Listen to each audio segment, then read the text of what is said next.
인간은 사회적 동물이다. 아리스토텔레스.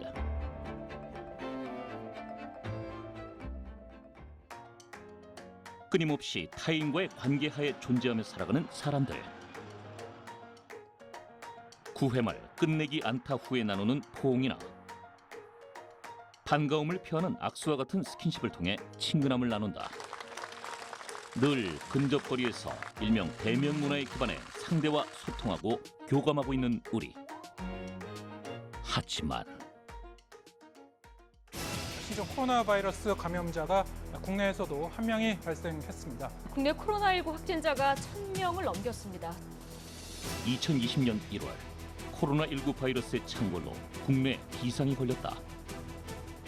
중국 우한에서 시작된 코로나19 바이러스는 우리나라, 중국, 미국, 유럽, 인도를 비롯해 전 세계로 퍼졌고 현재 그 감염자 수가 끊임없이 증가하고 있다. 이로 인해 대한민국 전역은 사회적 거리두기가 시행됐다. 이로써 사람이 많이 모이는 행사와 모임 참가를 자제하게 했고 재택근무를 확대해 외출 시 주의를 당부했다. 그 결과 전국 곳곳에서는 사회적 단절 현상이 나타나는 듯 보였다. 하지만 대한민국의 소통과 교감의 문화는 사그라들지 않았다. 대면 접촉을 비켜선 비대면 접촉이 빠르게 활성화되기 시작한 것.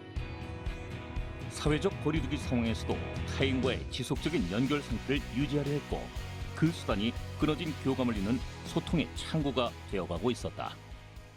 야, 이거 어떻게 하면 감염 없이 살 수 있을까? 그러다 보니까 자연스럽게 디지털 플랫폼에 기반한 생활로 옮겨가게 되었죠. 코로나19가 바꾼 세상. 치명적인 질병에 맞서 우리가 구축한 새로운 일상은 무엇일까? 세계적 대유행. WHO가 팬데믹까지 선언한 코로나19 바이러스. We have therefore made the assessment that COVID-19 can be characterized as a pandemic. 세계 경제 전문기관들은 코로나19로 인한 올해 세계 경제 성장률을 마이너스로 전망하고 있는 상황. 코로나19 2차 확산 시 훨씬 더 악화될 것으로 예상하고 있다. 만약에 6개월 이상 지속이 되는 경우에는 전체적으로는 한 35% 이상의 기업들이 어떤 구조조정이 불가피하다 그렇게 대답을 하고 있을 정도로 어떤 기업들 상황은 좀 심각한 것 같습니다. 1980년에 오일 쇼크, 그다음에 IMF 사태 그때 딱 2번밖에 없었습니다. 그래서 그런 면에서 이제 상당히 우리나라 경제 입장에서 충격적인 일이다 이렇게 보시면 될 것 같습니다. 그렇다면 위기에 빠진 대한민국을 구할 경제 활성화 방안, 그 해답은 무엇일까? 4월 22일 5차 비상경제회의에서는 본격적인 한국판 뉴딜 정책에 대한 추진안이 언급됐다. 한국판 뉴딜 정책은 코로나19로 인해 급상승하고 있는 비대면 디지털 분야에 중점을 두고 경제 구조를 체질적으로 변화시켜 일자리 창출을 이뤄내고자 하는 것이다. 특히 비대면 분야의 무인화, 자동화를 가속화하고 AI, 빅데이터, 5G에 투자를 강화하여 유통이나 외식 방안을 온라인으로 더욱더 확대하려는 계획이다. 보세요. 팬데믹 쇼크 오고 나서 100년 된 백화점 전 세계적으로 거의 다 무너져 내리고 있습니다. 100년이 넘도록 한 기업이 운영했다는 건 그만큼 혁신적이었고 또 인류 소비에 대한 적응이나 이게 되게 빨랐다는 건데 그런 기업이 버틸 수 있는 수준이 아니라는 거죠. 예, 결국 이거는 문명의 대전환이다 이렇게 보는 게 맞는 것 같습니다. 이후 문재인 대통령은 취임 3주년 대국민 특별연설에서도 5대 최우선 국정과제로 한국판 뉴딜을 강조했다. 우리는 ICT 분야에서 우수한 인프라와 세계 1위의 경쟁력을 지니고 있습니다. 바이오 분야의 경쟁력과 가능성도 확인되었습니다. 혁신 벤처와 스타트업이 주력이 되어 세계를 선도하는 디지털 강국으로 대한민국을 도약시키겠습니다. 우리나라의 강점 분야인 ICT를 포함한 디지털 경제 우위에 기반해 코로나19로 인한 단순 피해 복구를 넘어 세계를 선도하는 한국 경제를 건설하고자 하는 정부의 움직임이 속도를 내기 시작한 것이다. 이런 비유가 가능할지 모르겠습니다. 컴퓨터를 사용했던 사람과 그렇지 않은 사람, 스마트폰을 사용했던 사람과 그렇지 않은 사람, 경쟁력이 확연하게 차이가 나지 않습니까? 앞으로 디지털 경제 시대에는 AI를 활용하느냐 안 하느냐, 이것이 바로 경쟁력의 차이다. 4차 산업혁명의 연장선상에서 그리고 여기에 디지털 뉴딜 정책이 이제 결합되면서 5G 그리고 인공지능, 빅데이터와 같은 디지털 기반의 어떤 경제 산업 질서의 대전환이 이제 이루어질 것 같다. 저는 그렇게 지금 생각을 하고 있습니다. 차세대 글로벌 청년 스타트업 간담회에 참석한 문재인 대통령은 위기를 기회로 삼아야 한다고 말하면서 한국판 뉴딜을 과감히 추진할 것이라는 확고한 계획을 전했다. 스타트업이 글로벌 유니콘 기업으로 성장하기까지는 죽음의 계곡, 다윈의 바다 같은 많은 난관을 극복해야 합니다. 정부가 끝까지 힘이 되겠습니다. 논의를 본격화한다는 얘기지. 제대로. 대한민국의 가장 경쟁력이 있는 분야 중에 하나인 이 비대면 기업을 삼성전자처럼 글로벌화된 플랫폼 기업으로 키우는 일에 중점을 두고 있습니다. 알겠습니다. 전대미문의 바이러스로 인해 기꺼이 각자의 섬에 봉인된 사람들. 100명 정도 신청하셨고요. 지금 저한테 장표 있는데 제가 띄울게요. 그 안에서 우리는 비대면 디지털 문화라는 새로운 일상을 구축해냈다. 우리나라가 아무래도 이제 디지털 인프라가 잘 구축이 되어 있고 우리나라 국민들이 얼리 아답터의 속성이 있습니다. 상당히 디지털화되어 있는 그런 시민이다. 저는 그렇게 생각을 합니다. 그렇기 때문에 코로나19 이후에 아마 이 디지털 전환 그리고 비대면 문화의 확산은 더 가속화될 것으로 저는 그렇게 생각을 합니다. 코로나19가 가져온 비대면 생활 방식이 확산된 덕분에 실제 온라인 트래픽이 사상 유례없는 증가세를 나타냈다. 포스트 코로나19 시대 가장 눈에 띌 4차 산업혁명 기술 분야는 무엇일까? 투자자들을 대상으로 한 조사에 따르면 스마트 헬스케어와 AI에 대한 투자 확대를 검토하고 있다는 응답이 각각 63.2%와 59.6%로 가장 큰 비중을 차지했다. 이처럼 4차 산업혁명은 이제 우리의 일상이 됐고 그 일상이 코로나19로 인해 더 빠르게 변화하고 있다. 특히 제조업은 무인 시스템과 공장 자동화를 넘어 제조 전 과정을 통합 연결해 효율성을 높이는 스마트 공장으로 변모하고 있다. 물류 또는 소비자의 객체에 지능을 부여하고 이를 사물 인터넷으로 연결해 데이터를 연결, 수집, 분석하는 스마트 공장. 스마트 공장은 생산 방식의 변화뿐 아니라 비용 절감을 위해 해외에 나갔던 자국 기업을 불러들이고 제조업에 활력을 불어넣고 있다. 정부에서도 스마트 공장에 대한 다양한 지원과 정책을 확대하면서 제조업 생산성을 높이는 솔루션으로 스마트 공장을 꼽았다. 변화를 당할 것이냐 변화를 할 것이냐라는 부분에서 지금의 코로나는 우리가 선택을 한 게 아니라 변화할 수밖에 없었던 것 같습니다. 여기에서 혁신을 가져갈 것인가 그런 쪽으로 우리나라가 굉장히 또 앞서가지 않을까라는 조심스러운 기대를 해봅니다. 특히 코로나19 바이러스 때문에 전 세계적으로 품귀 현상이 일었던 마스크와 진단키트 생산에 스마트 공장이 큰 역할을 하면서 그 필요성이 더 대두됐다. 자발적 상생협력 기업의 스마트 공장 보급 지원을 통해 마스크 제조업체 신규 설비 구축 지원과 혁신 노하우를 전수. 생산량을 50% 이상 증가시키는 쾌거를 보여줬기 때문이다.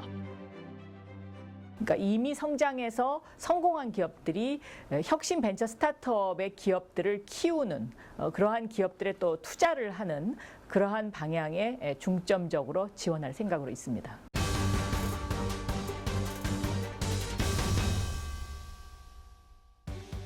실제로 스마트 공장 도입으로 불량률 제로에 가까운 목표를 이룩한 기업이 있다. 바로 자동차 부품을 개발해 글로벌 기업과 관계를 맺고 있는 한 중소기업. 현재 생산 현황을 실시간으로 확인할 수 있습니다. 거기다 설비에 문제가 발생할 때는 스마트폰으로 문자 메시지가 자동으로 발송됩니다. 불량품이 생기면 수기로 기록된 장부를 일일이 뒤져야 하는 문제를 스마트 공장으로 해결, 생산성이 향상됐다. 어디가 부족한지, 어떤 부분에 집중해야 할지 알 수 있어 사업 방향이 더 명확해졌습니다. 지속적으로 스마트 공장을 고도화할 예정입니다. 코로나19 바이러스로 인해 또 하나 주목받고 있는 분야가 있다. 바로 비대면 산업.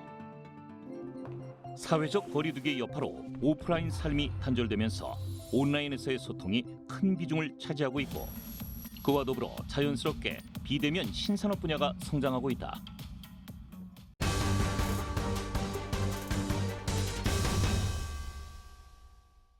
How is the weather today? Sunny. It's sunny. 코로나19 사태로 교육 현장이 가장 먼저 타격을 입으면서 최근 큰 주목을 받고 있는 스마트 교육 서비스 업체들. 특히 영어 로봇과 같이 빅데이터 분석을 바탕으로 학생 맞춤형 교육을 도와주는 AI 콘텐츠가 발전하고 있다. 연습을 했는데 늘지 않는다든가 이런 것들이 다 디지털 데이터로 남기 때문에, 그래서 AI가 어느 정도 사람을 대신하는 선생님으로서 좀 더 미래를 생각을 하면 훨씬 더 효과적이지 않을까라고 생각하고 있습니다. 서비스의 자세한 설명. 그 가운데 성장 잠재력이 높은 ICT 기업이 있다. 바로 인공지능 수학 문제 풀이 서비스를 개발한 한 스마트 교육 서비스 업체. 모르는 수학 문제 풀이 과정과 맞춤형 학습 콘텐츠를 비대면으로 제공해 주목받고 있다. 가장 올바른 풀이법을 AI로 전달을 하고 있습니다. 그리고 저희 플랫폼에서 검증된 튜터들에게 언제 어디서나 질문을 할 수 있는 그런 모바일 플랫폼입니다. 세상 스마트 교육이 만들어갑니다. 이제는 더 나아가 학생들이 일방적으로 강의를 시청만 하는 게 아니라 화상 시스템을 통해 원격 토론은 물론 피드백까지 받을 수 있는 실시간 쌍방향 수업으로 진화하고 있다.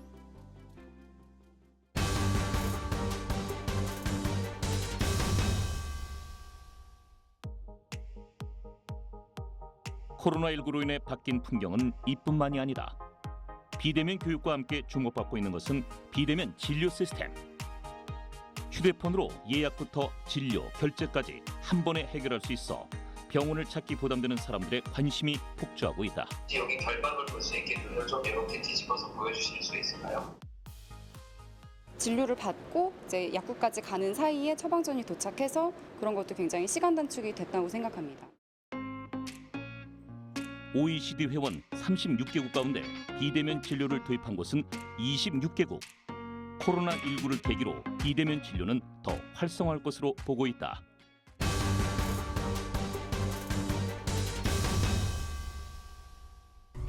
IoT, VR, AR 등 우리 가게에 스마트 기술이 접목된다면 어떨까요?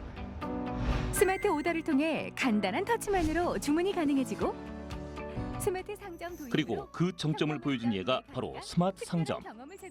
중소벤처기업부는 코로나19로 인한 오프라인 상점의 급격한 매출 감소의 어려움을 해결하기 위해 비대면으로 예약부터 주문, 결제까지 가능한 스마트 상점을 추진하고 있다. 또한 단순히 무인 주문과 결제를 넘어 외식업계에서는 로봇의 활용 범위가 무궁무진하게 확대되고 있다.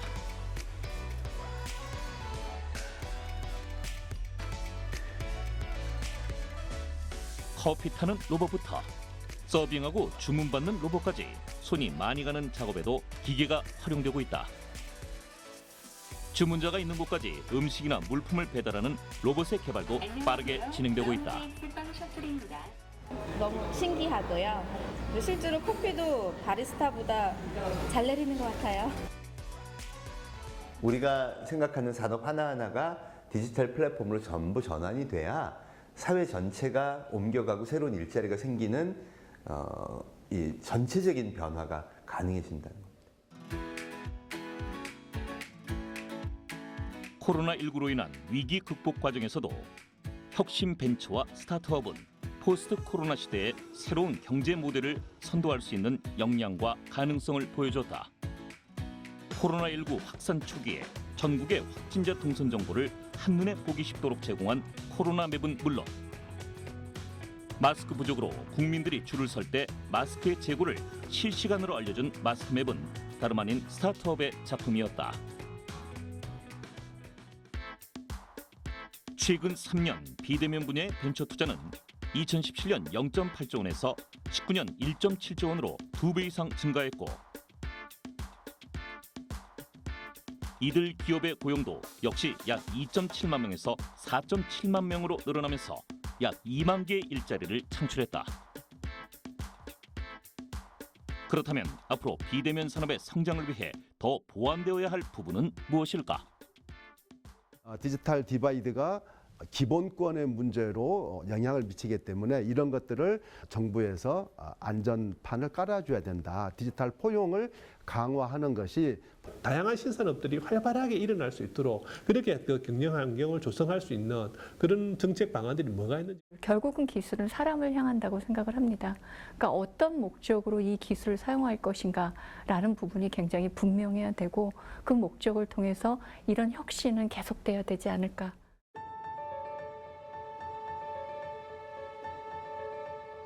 인류의 역사는 질병과의 전쟁이다. 의학이 발달한 20세기 이후에도 마찬가지였다. 개인을 넘어 경제도 감염시키는 바이러스. 그러나 과거의 사례를 돌아보면 알 수 있듯 큰 상처에도 불구하고 세계 경제는 늘 되살아났다. 디지털 스토어를 창업을 해보자 60대가 은퇴하고 이런 걸 도와주는 거, 그런 인프라를 하는 거, 이런 게 한국판 뉴딜의 핵심이 돼야 결국 우리 사회 전체가 글로 옮겨가는 멋진 승부가 일어나지 않을까. 이제는 확실하게 디지털 경제로의 전환, AI 대중화 시대를 열어야 되겠다.